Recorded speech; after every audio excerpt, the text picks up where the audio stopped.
Finish what you start. The book is narrated by Prabhakar's audiobook. Chapter 2. Staying hungry. What drives you to follow through and finish what you start? How can you remain motivated? Let's consider a woman named Sally. Sally is an idealist, so she started a charity to benefit impoverished people.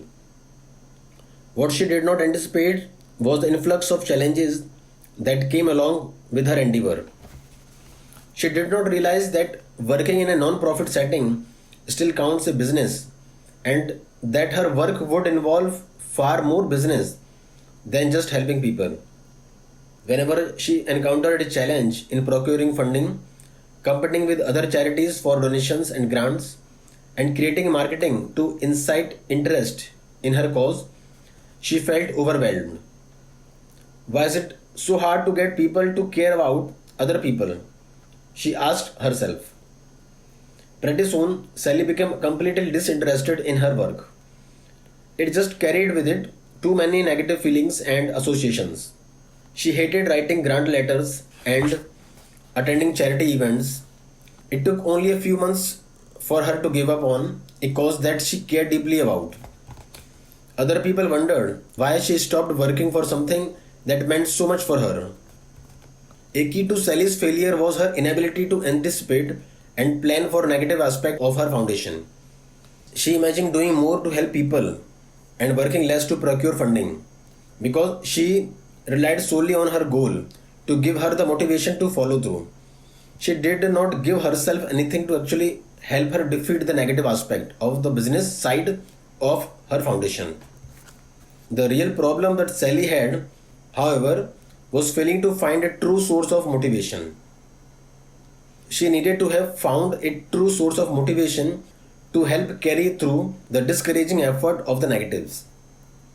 By creating a balance between her dream, the positive, and the negatives would have been acceptable obstacle in pursuit of her grand goal.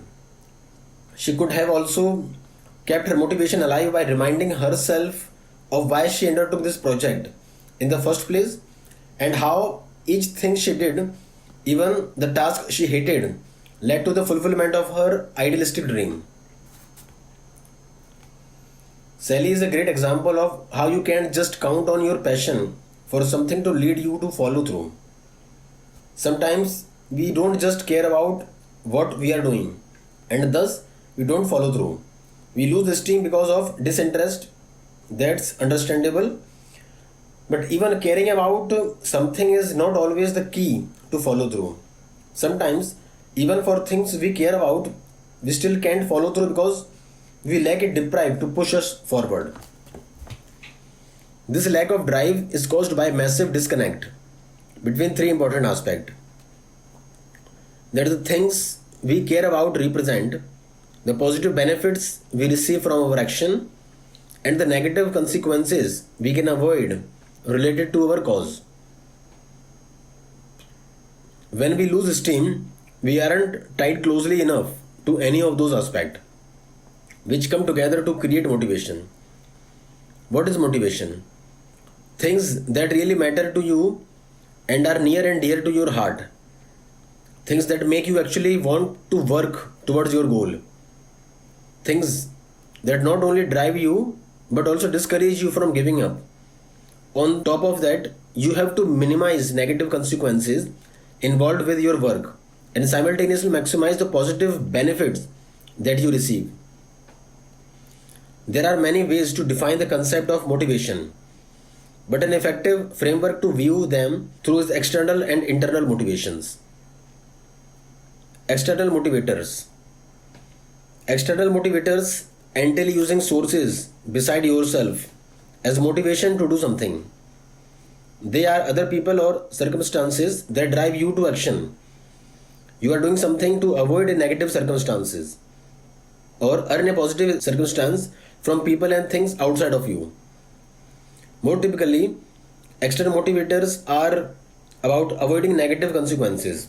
For example, you might be trying to avoid disappointing your family by failing, so you are determined to succeed. You might be afraid of getting fined, so you act with aplomb. A majority of these motivations are punishment or negative consequences that you are desperate to avoid. The only positive external motivation is self-bribery. Still, you can get a lot of mileage out of external motivators if you make them work to your advantage. Driving yourself to avoid a negative consequence can serve as an excellent push to do something. No one wants to suffer. If you know that not following through will result in some sort of suffering, you will do anything to avoid the negative consequences. Therefore, you feel as if you have no choice but to follow through. Accountability partners. Accountability partners are people who hold you accountable. This is a person that you commit to something with. This person let you know when you need to do something, and he or she shits you when you want to give up. Then he or she get on your case for not following through. Since you want to avoid disappointing this person, you are more likely to act. You rely on this person to give you the external motivation to avoid shame, so you become more accountable for your action and your goal to avoid his or her negative feedback. You may also become accountable in order to avoid letting this person down, as he or she counts on you to complete the goal with him or her. Accountability group. An accountability group can be more effective than a single partner. By having multiple people holding you accountable, you face the possibility of exponential shame. The shame and disappointment of multiple people building on top of each other is a horrible feeling that you will want to avoid. Plus, you will still have people to hold you accountable should one person drop out of the race. It can be hard to rely on a single partner's commitment, but a group is much steadier in its pressure. Having more people to answer to and to guide you can help you stay on track to avoid shame. Putting money down. The risk of losing money is another motivator that you can use to your advantage. A good example of this is an expensive gym membership fee that makes you want to go gym more often. You don't want to waste money, so you go to the gym just to make the fee you paid worthwhile. Another example is paying a lot of money for a course. You want to finish the course because you paid so much for it and you consider it shame to just waste that fee. By investing in something monetarily upfront and even slightly before you feel ready, you will be pushed to follow through to avoid wasting and losing money. The primary operator here is guilt for spending money on something that you never used or did. You can take monetary investment motivator to the next level by hiring a coach or trainer of some type. This is the next level because paying someone money to hold you accountable combines both monetary investment and accountability partners. Now you have two reasons not to quit or back out of your commitment. You don't want to waste money or hear about how you have failed from a disappointed accountability partner. Finally, you can give someone money and then tell them not to give it to you until you complete something. When you give a friend $500 and instruct them not to return it to you until you complete your task, you will quickly discover just how much your worth ethics is worth to you. If rupees $500 is not enough, up the ante next time to make it truly something you will work towards. Self-bribery. A final external motivator is to bribe yourself. This is where you promise yourself a reward if you follow through. Therefore, you let that reward drive you and surmount your difficulties. For example, you might know that you can take your dream beach vacation if you save money wisely and earn enough to have a spare. Keeping the emotion of the beach vacation can be a powerful reminder every time you want to spend your money. External motivations are mostly about avoiding pain. So figure out what pains you are avoiding and can create for yourself. Then let your urge to avoid these pains drive you. Avoiding negative social emotions work well because No one wants to feel shame, guilt, or rejection. Use your fear or negative social emotions to carry you through a project or commitment to the very end. Internal motivators. Internal motivators are about what you want, as opposed to avoiding a negative consequence or punishment. If you are motivated by avoiding a negative consequence, but you realize at some point that maybe negative consequence won't actually kill you, so you can deal with it, there goes your motivation. You will simply deal with the consequence sometimes. In some cases, relying on external motivators and fear does not work as well, going after the things you love and want. Therefore, internal motivators are often better source of motivation than external source. We can view it thusly: if you are driven by fear or face a substantial negative consequence, external motivation is ideal, while internal motivation is more suitable if you know that you want and there is little to fear. Internal motivators are your why for taking action and putting in effort. Think of a donkey walking forward to reach the carrot. Internal motivator are the carrot, while external motivator are the stick. External motivator drive you forward out of fear of something unpleasant, while internal motivator make you feel that reaching your goal is going to give you a big reward and lots of pleasant benefits. The more internal motivators you can articulate, the more motivated you will be follow through and finish. Ask the following question to determine how you will benefit, then let your desire for those benefits drive you forward. Internal motivations tend to be more uniform because they speak to people universal desire and dream and needs. Why are you getting out of this? Maybe you are getting money or a sense of happiness and fulfillment in life. You are getting closer to a goal which can mean a lot in terms of benefits. How will your life change or benefit? You may be able to get a better home or nicer car if you earn more money, or you may be able to recover from depression and ultimate sadness by attaining a higher sense of fulfillment. How will your family benefit? Your family meant a lot to you, so let them motivate you. Imagine the smile on their face as you give them a better life and make them proud. Imagine getting your kids better school clothes, living in a safer neighborhood, and being able to afford private school and college. What impact will you have on others? Perhaps you will become a role model for other people, which in turn will make you feel important and good about yourself. Perhaps you can donate to charity or gift needy people with clothes and shoes. Perhaps you can donate money to erect new structures in your community that will be named after you. What positive emotions will you get? Consider the happiness, pride, and self-esteem you will reap from your goal's ultimate completion. After all, this may be the root of all philanthropic effort. How will your actions lead to your long-term and short-term goals? Are you accomplishing steps toward your goal? Think of the things you must do to finish a novel, for example, such as research and actually word count. Then think of the steps you take each day towards your goal. Using internal motivators in your daily life can really help you follow through with every task you have to complete. Even when the going gets tough and you contemplate giving up, finishing what you start is way easier when you are focused on how your world will benefit. So, whenever you have to do something that you hate, think of how it will bring you closer to your goals.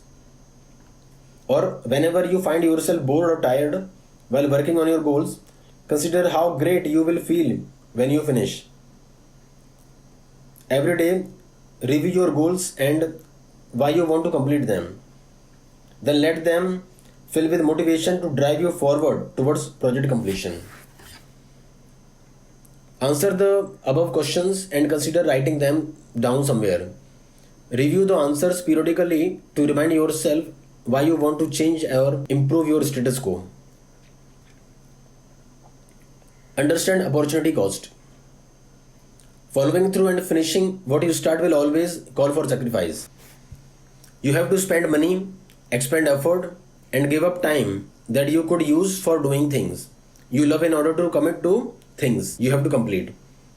Since by definition, no one likes sacrifice, sometimes the looming shadow of a sacrifice will overshadow your goals unless you create motivators powerful enough to overpower your sense of sacrifice and make each sacrifice seem worthwhile. Everything in life is an opportunity cost, which means that everything you do will call for something from you. Every act takes away time or effort that could be committed to something else. Learning to play the guitar means solitary hours of drilling scales, chords, and dealing with painful calluses on your fingers. Going to college entails getting up early and heading to a boring lecture and spending hours doing homework. Are you ready to make the trade off? If the opportunity cost is too expensive for you to want to pay it, then you will not follow through. Therefore, you must find a motivator that drives you to accept the opportunity cost. If you don't feel motivated enough to pay that cost, then you are guaranteed to lose steam and give up. Therefore, there are two ways to solve this problem. The first is that your motivation must be even stronger and more silent in order to make you ignore these opportunity cost and the things you are missing out on. The motivation must mean more to you than the things you sacrifice to make you feel that this is all worth it. The second solution is to make your sacrifice smaller. This means that there is a less pain associated with getting things done. In both cases, the cost benefit analysis must be significant, weighed in favor of benefit. But the first method manipulates the benefit while the second method manipulates the cost. An example of this is give up your weekly Friday night out with friend to go to a late night history class. This class is essential to getting the degree you need to break into your dream career. But you sure do love your night out with friends. To use the first situation, your desire to get into this career and better your life and feel proud of yourself must outweigh how much you love Friday nights out. You must keep in mind that your life will drastically change for the better if you can resist a few Friday nights. Otherwise, you will find the conflict too great to overcome and you will quit the class in favor of your friends. Let's apply the second solution to the same result. Instead of just giving up on your Friday night out, schedule a different night or drum up the energy to go out after class and spend just a little time with your friend every night out, every Friday night. You are turning a full sacrifice into a compromised sacrifice. The end result is a compromise that make it possible to keep doing what you want while also working on your goal. When faced with opportunity cost and potential sacrifice, keep in mind that your life can't continue 100% as you want it to. But if you focus on increasing the benefit or minimizing the sacrifice, you can continue progress towards your goal with staying motivated and not listless. Keep your motivation on your mind. Internal and external motivators are great ways to fuel the productivity and commitment required for following through. But they won't do anything for you if they are out of sight and out of mind. According to psychological science, people are more inclined to follow through if they are exposed to stimuli that remind them of their motivators. Seeing or hearing their motivators can drive them to maintain motivation. In other words, sometimes the simplest solution work best. Constant reminder will keep you on track because our mind can only fixate on so many things. Additionally, Catherine Milkman of University of Pennsylvania developed the hypothesis that reminders through association could aid people in remembering goal and following through with them. To confirm this hypothesis, she conducted a study whose participants were asked to complete an hour-long computer task. They were promised compensation as well as $1 donated to the local food bank. They were asked to make sure that donations were made by picking up paper clips when they got their compensation. The control group was told this and then thanked for their time. The test group was told that the paper clips would be waiting by an elephant statue. It turns out that 74% of the group told about the elephant statue remembered to get their paper clips at the end of the study. Only 42% of the members of the other group remembered to do things. Having the visual clue of elephant statue actually made it easier for the student to remember to complete the simple task. When students saw the unusual statue, it sparked their memories far more than ordinary looking notes. On top of that, Rogers and Milkman discovered that having very noticeable cues were better than cues that did not stand out.